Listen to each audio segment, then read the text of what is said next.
Chapter छ, that is pipe hydraulics. Okay, अब pipe भने चाहिँ अब के भने फ्लो चाहिँ दुई हिसाबले हुनसक्छ. एउटा चाहिँ क्लोज कन्ड्युइटमा फ्लो हुनसक्छ, हामीले देखिरहेको हुन्छौँ भने. अर्को चाहिँ हाम्रो डेली लाइफमा हामीले अब्जर्भ गऱ्यौँ भने पनि अर्को चाहिँ ओपन च्यानलमा फ्लो भइराखेको हुन्छ. इन जनरल ओपन च्यानलको फ्लो चाहिँ ग्रेभिटी फ्लो हो. त्यस कारणले जता जता यो लोवर ग्रेडियन्टहरू हुन्छ, हायर ग्रेडियन्टबाट लोवर ग्रेडियन्टमा पानी बग्छ. बागमतीकै कुरा गर्ने हो भने अथवा जुनसुकै खोलाको कुरा गऱ्यो भने त्यो खोला कहिले पनि उकालोतिर गएको हामी देख्दैनौँ, किनभने यो चाहिँ ग्रेभिटी फ्लो हुन्छ, डाउनवर्ड ग्रेडियन्टमा जान्छ. तर पाइप फ्लो भने चाहिँ के हो त, प्रेसरमा फ्लो हुन्छ. ठिक छ, यो नन सर्कुलर पाइप फ्लो भने चाहिँ एउटा क्लोज कन्ड्युइटभित्र यदि हामीले फ्लो गरायौँ भने त्यो फ्लो चाहिँ प्रेसरमा फ्लो हुन्छ र त्यही फ्लोलाई हामी चाहिँ पाइप फ्लो भनेर भन्छौँ. र त्यो पाइप हाइड्रोलिक्सको बारेमा अब हामी केही कुराहरू यहाँ पढ्छौँ. ठिक छ. Fluid flow in circular and non-circular pipes is commonly encountered in practice. The hot and cold water that we use in our homes is pumped through pipes. Water in a city is distributed by extensive piping network. ठिक छ, हाम्रो सिटीमा हाम्रो घर घरमा धाराहरू आइरहेको छ, यो पनि के हो त पाइपिङ नेटवर्कबाट आइरहेको छ. The terms pipe, duct and conduit are usually used interchangeably for flow sections. यो फ्लो सेक्सनलाई चाहिँ हामी पाइप भन, डक्ट भन अथवा कन्डुइट भन, यो टर्मिनोलोजीले चाहिँ एक्सप्रेस गरिराखेका हुन्छौँ. In general the flow sections of circular cross sections are referred to as pipes. यदि त्यो फ्लो सेक्सन चाहिँ सर्कुलर रहेछ भने त्यसलाई हामी पाइप भन्छौँ. The flow sections of non-circular cross sections as dogs. यदि जो चाहिँ नन सर्कुलर छ, आई मिन रेक्टेङ्गल छ अथवा ट्रायङ्गल टाइपको छ भने त्यसलाई हामी डक्ट भन्छौँ. Okay, small diameter pipes are usually referred to as tubes. यदि स्मल टाइपको पाइपहरू छ भने चाहिँ त्यसलाई हामी के भन्छौँ त, ट्युब भन्छौँ. जस्तै हामीले म्यानोमिटरहरूमा युज गरेको चाहिँ सानो पाइप हो, त्यसलाई चाहिँ हामी के भन्छौँ त, ट्युब भन्छौँ. ओके, अब यहाँ हामीले पहिला पनि अलिकति यो फ्लोको टाइप्सलाई हामीले डिफाइन गरेका थियौँ. त्यसमध्ये अब यो पाइप फ्लोमा हामी चाहिँ मेजरली क्लासिफिकेसन चाहिँ फ्लोको तीन फ्लोको स्टडी गर्ने चाहिँ यो ल्यामिनार, ट्रान्जिसन र टर्बुलेन्ट फ्लो. ओके, कस्तो फ्लोलाई ल्यामिनार भन्छौँ, कस्तोलाई ट्रान्जिसन भन्छौँ, कस्तोलाई टर्बुलेन्ट भन्छौँ, हामीले अगाडिकै च्याप्टरमा केही कुराहरू चाहिँ हेरेका छौँ सुरुमै. अब यो पाइप फ्लोमा अलिकति हेरौँ. If you have been around smokers, अब तिमीहरू त अब स्मोक गर्दैनौ, आई बिलिभ द्याट. तर हामीले चाहिँ स्मोक गरेको मान्छेहरू देखेका छौँ. वरिपरि बस्यौँ भने स्मोकको त्यो नेचर हेर त, हामीले नोटिस गरेको के हुन्छ, यदि सिगरेट यसरी चाहिँ पिइराखेको छ भने त्यो चाहिँ एउटा प्लम बनाएर चाहिँ सिगरेट चाहिँ त्यो धुवा चाहिँ राइज गर्छ होइन.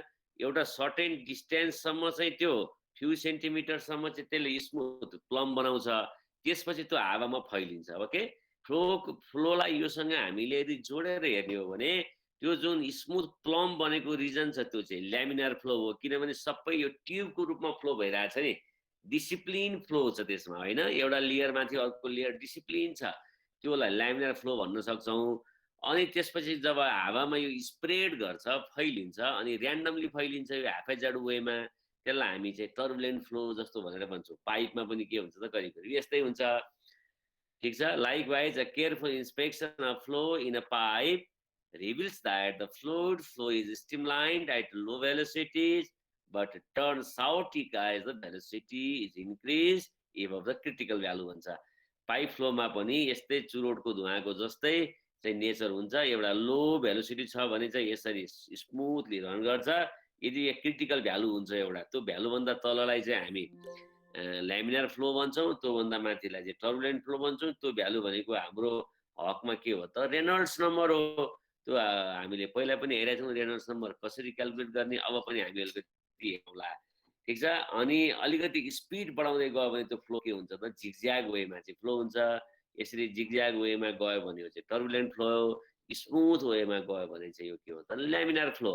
Okay, the flow regime in the first case is to be laminar, characterized by smooth streamlines and highly ordered motion, and turbulent in the second case, where it is characterized by velocity fluctuations and highly disordered motion. The transition from laminar to turbulent flow doesn't occur suddenly. Rather, it occurs over some region in which the flow fluctuates between laminar and turbulent flows before it becomes fully turbulent. ल्यामिनारबाट जब flow टर्बुलेन्टमा जान्छ, velocity बढ्दै जान्छ, यो sudden चाहिँ हुँदैन। त्यो बिचमा एउटा रिजन पनि डेभलप हुन्छ। त्यो रिजनलाई हामी के भन्छौँ त ट्रान्जिसन जोन भनेर भन्छौँ। त्यसकारणले तीनटा फ्लो हुने भयो। खास चाहिँ दुईटै यो ल्यामिनारबाट फ्लो टर्बुलेन्टमा कन्भर्ट हुन्छ, तर यो टर्बुलेन्टमा एकैचोटि कन्भर्ट चाहिँ हुँदैन। त्यो ल्यामिनारबाट फ्लो टर्बुलेन्टमा पुग्ने बिचमा एउटा खालको मोसन पनि क्रिएट हुन्छ। र त्यो मोसनको फ्लोलाई चाहिँ हामी के भन्छौँ त ट्रान्जिसन फ्लो भनेर भन्छौँ। ठिक छ। अब यो ल्यामिनार हो कि यो त भिजुअलाइज गर्न त हामी एकछिनलाई मानौँ न, ओपन च्यानलमा खोलाको पानी पो हामी भिजुअलाइज गर्न सक्छौँ त। यदि पाइपभित्र बनेको बगेको पानी त हामी भिजुअलाइज गर्न सक्दैनौँ।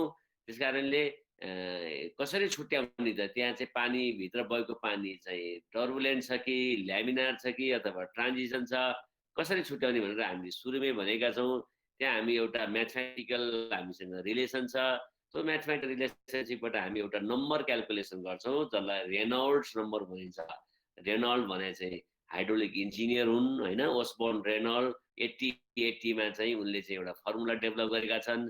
त्यो फर्मुलाबाट चाहिँ हामी रेनॉल्ड्स नम्बर क्यालकुलेसन गर्छौँ र त्यो रेनॉल्ड्स नम्बरको बेसिसमा त्यो पाइपको फ्लो चाहिँ ल्यामिनार हो कि ट्रान्जिसन हो कि टर्बुलेन्ट हो कि भनेर हामी डिस्टिङ्ग्विस गर्न सक्छौँ। ओके, ल हेरौँ। Reynolds number, the transition from laminar to turbulent flow depends on the geometry, surface roughness, flow velocity, surface temperature, and type of fluid, among other things. Okay, after exhaustive experiments in the 1880s, Osborne Reynolds discovered that the flow region depends mainly on the ratio of inertial forces to viscous forces in the field. This ratio is called Reynolds number and is expressed for internal flow in a circular pipe. भनेपछि Reynold नम्बरको relation के रहेछ त? RE बराबर लेख, RE बराबर inertial force divided by viscous force के। ठीक छ। अब यसलाई फर्दर हामीले सिम्प्लिफाई गर्यो भने के आउँछ त? रो भिडी बाई म्यू आउँछ। ओके, रो भिडी, यो भी चाहिँ एभरेज लेखेको, तल के फरक परेन, रो भिडी बाई म्यू। यहाँ भी भनेको के हो त? एभरेज भेलोसिटी मिटर पर सेकेन्डमा। डी भनेको के हो?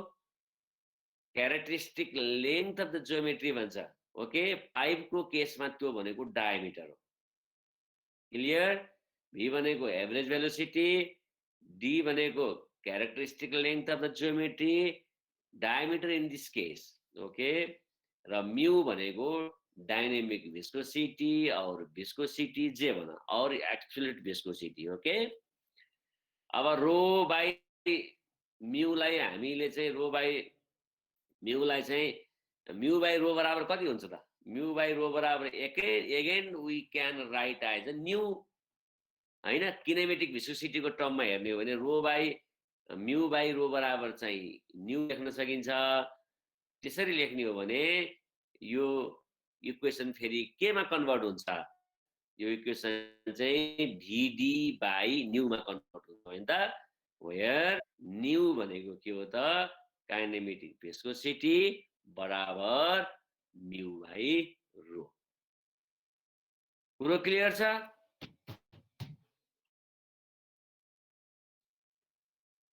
कसैले रेस्पोन्ड गर।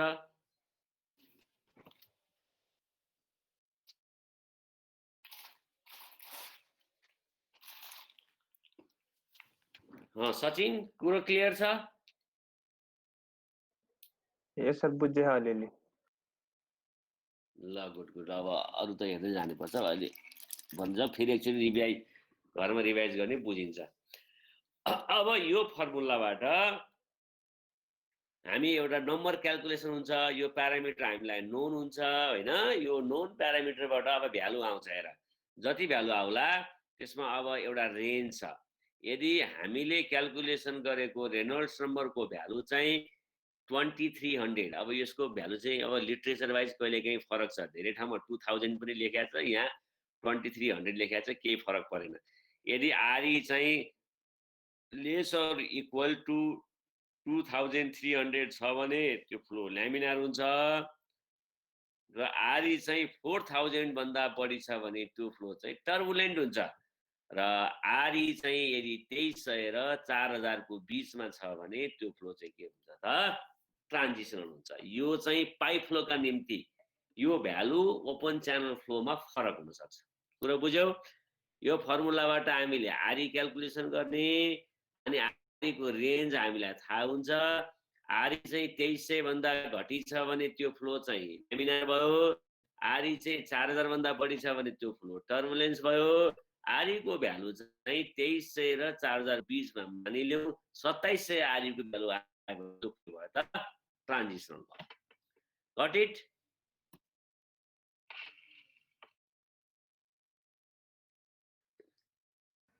यस सर। अब अर्को हेर ल, भेलोसिटी प्रोफाइल इन पाइप्स। अब पाइप भित्र पानी त बग्छ, पानी बगेपछि त्यसको भेलोसिटीको प्रोफाइल के हुन्छ, भेलोसिटी डिस्ट्रिब्युसन कसरी हुन्छ त्यो पाइप भित्र, त्यो हामीले हेर्न खोजेको यसमा।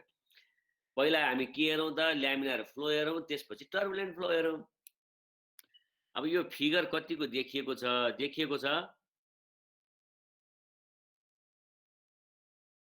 यो फिगर अलिकति एउटा बनाऊ न ल, एकचोटि बनाऊ त, अलिकति मेहनत गर त सर, र एउटा लाइन डायग्राम बनाऊ त। देखिएको छ?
यो सकेपछि मलाई भन है डायग्राम।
भयो?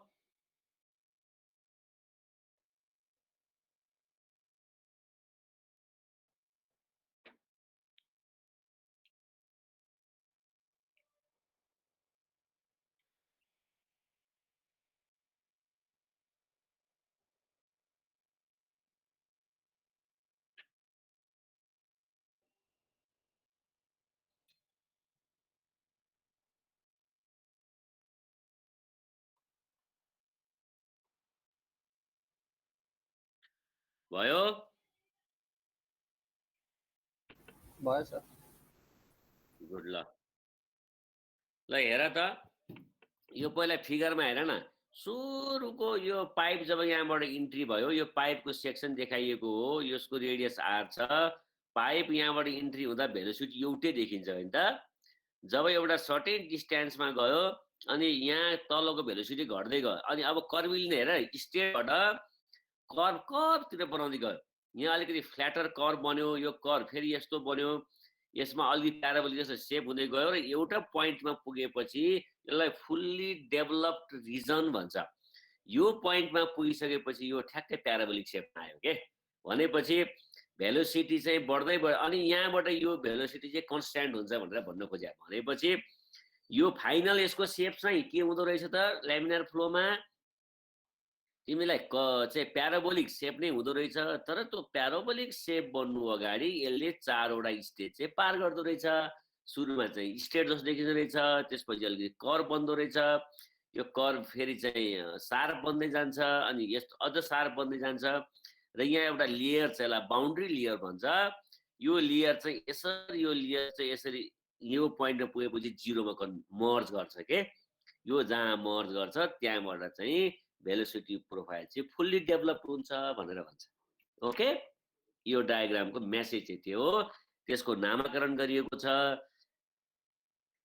इरोटेशनल फ्लो रिजन भन्छ यसलाई भेलोसिटी बाउन्ड्री लेयर भन्छ यसलाई डेभलपिङ भेलोसिटी प्रोफाइल भन्छ अनि फुल्ली डेभलप्ड भेलोसिटी प्रोफाइल भन्छ यसलाई भनेपछि कहिलेकाहीँ एक्जाममा draw the velocity profile of a laminar flow अथवा टर्बुलेन्ट फ्लो अथवा how the velocity profile is develop भनेर भन्यो भने चाहिँ हामी डायग्राम बनाउन सक्नुपर्छ र अलिकति डिस्कस गर्न सक्नुपर्छ जो म यहाँ भन्छु सुन okay laminar flow the thickness of this boundary layer increases in the flow direction until the boundary layer reaches the pipe center. यो boundary layer यो dark red देखाएको छ नि boundary layer हो pink भनौँ न यसैलाई भन्छ pipe center and thus fills the entire pipe as shown in this figure. Okay, the region from the pipe inlet to the point at which the boundary layer merges at the center line is called the hydrodynamic entrance region. यो रिजनलाई के भन्छ त हाइड्रोडाइनामिक entrance reason भन्दो रहेछ ठीक छ यो सुरु भएर पाइपको सेन्टर लाइन जुन पोइन्टमा बाउन्ड्री लेयर चाहिँ मर्ज गर्छ त्यो रिजनलाई इनलेट देखि त्यो पोइन्ट सम्मको जुन रिजन हुन्छ त्यो रिजनलाई चाहिँ हाइड्रोडाइनामिक इन्ट्रान्स रिजन भनेर भन्दो रहेछ and the length of this region is called the hydrodynamic entry length. So यसलाई के भन्छ त हाइड्रोडाइनामिक इन्ट्री लेन्थ भन्छ LH. Flow in the entrance region is called hydrodynamically developing flow since this is the region where the velocity profile develops. ठीक छ the region beyond the entrance region in which the velocity profile is fully developed and remains unchanged is called the hydrodynamically fully developed region. अब यो पोइन्टबाट चाहिँ यो unchanged हुन्छ अनवार्ड्स यही flow नै डेभलप भइरहेको छ त्यसलाई चाहिँ के भन्दो रहेछ त hydrodynamically fully developed region. The flow is said to be fully developed when the normalized temperature profile remains unchanged as well. ठीक छ यसरी चाहिँ भेलोसिटी प्रोफाइल चाहिँ ल्यामिनार फ्लोमा डेभलप हुँदो रहेछ. अब हामीले पाइपको कुरा गर्दाखेरि के हुन्छ भने जब यसरी फ्लो हुन्छ यो फ्लो भइसकेपछि यो पाइपमा त फ्रिक्सन हुन्छ हामीले पढेको के हो total energy remains constant conservation of principal of energy constant चाहिँ हुन्छ तर यो विदिन द सिस्टम केही इनर्जी त लस हुन सक्छ हैन लस हुन्छ नि त त्यसैगरी पाइप फ्लोमा पनि के हुन्छ त पाइपको फ्रिक्सनको कारणले गर्दा इनर्जी लस हुन्छ त्यो लस चाहिँ कति हुन्छ त भनेर त्यसलाई क्वान्टिफिकेसन गर्नुपर्ने हुन्छ हामीले त्यो क्वान्टिफिकेसन गर्ने काम चाहिँ हाइड्रोलिक इन्जिनियर डार्सी वेस्टब्याकले गरेका छन् हैन। एउटा चाहिँ इक्वेसन डेभलप गरेको छ। अब त्यो इक्वेसन के हो भन्ने कुरा चाहिँ हामी एउटा डेरिभेसनमा हेर्छौँ। अब हेर डार्सी वेस्टब्याक इक्वेसन। ल रेडी, डार्सी वेस्टब्याक इक्वेसनलाई